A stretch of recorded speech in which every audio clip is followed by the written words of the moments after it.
Hi there, my name is Chris Cox. I wasn't always a helicopter pilot. I worked a few different jobs that had nothing to do with aviation. And now I'm the Director of Flight Operations here at SUU Aviation. Let's talk about it. Ever since I was a kid, I'd always wanted to fly. Didn't matter what, airplanes or helicopters, I just thought aviation was amazing. I didn't seriously consider it as a career path until my first son was born. At about 5 days old, he was going into liver failure. I was able to go with him on the emergency helicopter to the hospital that had the pediatric experts that he needed. That pilot helped save my son's life, and from that moment on, I understood what I wanted to do for my career. My mother-in-law is an advisor here on campus at SUU. Once she learned about my interest in aviation, she told me about it. I then took an intro flight, and I was hooked. When my son was born, I worked as a general manager at a small restaurant in Manti, Utah.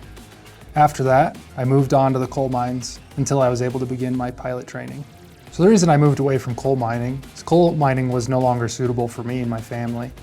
Moved on to becoming a pilot because I saw how pilots truly love their career. They get to see the world from a different viewpoint or a different vantage point all the time. Their work is not the same. Every time they hop in the aircraft, it's something different.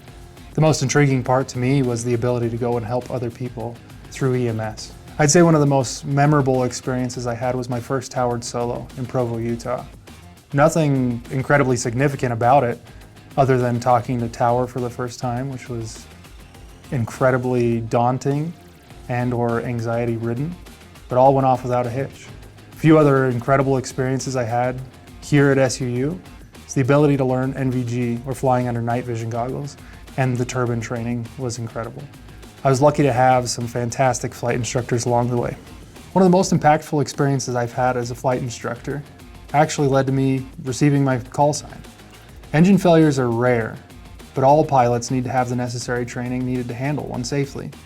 For me, I had an engine failure after only being a flight instructor for a month. Thankfully, my training kicked in and I was able to make a safe landing. In a helicopter, when we take an auto rotation to the ground, it's called a full down. From that point forward, my call sign has been full down. Helicopter-wise, I've flown the R-44 Cadet and Raven 2, Bell 206s, Bell 505, Bell 407. I've got a bit of time on the fixed wing side in a Citabria and a Cirrus SR-20. My favorite is definitely the Bell 407 that we use in our advanced mountain lab. It's quiet, smooth, and agile. My all-time favorite helicopter is the Augusta 109, and I dream to fly it one day. My training took about 18 months. I was 24 when I finished. I've been flying for a little over 5 years now, and employed here at SUU as a flight instructor for a little over 3. If you want to be successful in a career change, specifically becoming a helicopter pilot, you've got to go all in. You've got to give it everything you've got. It's not something that you just try for a bit. You're either all in or all out. Don't wait to ask for help. Waiting until the end, it's far too late. You've got to ask for help early and often.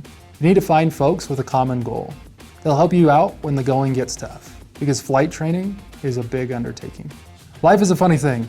One moment you're working as a coal miner, the next you're flying a helicopter. Remember, it's never too late to reinvent yourself. Be sure to check out the interviews of our other pilots. Thanks for watching. We'll see you next time.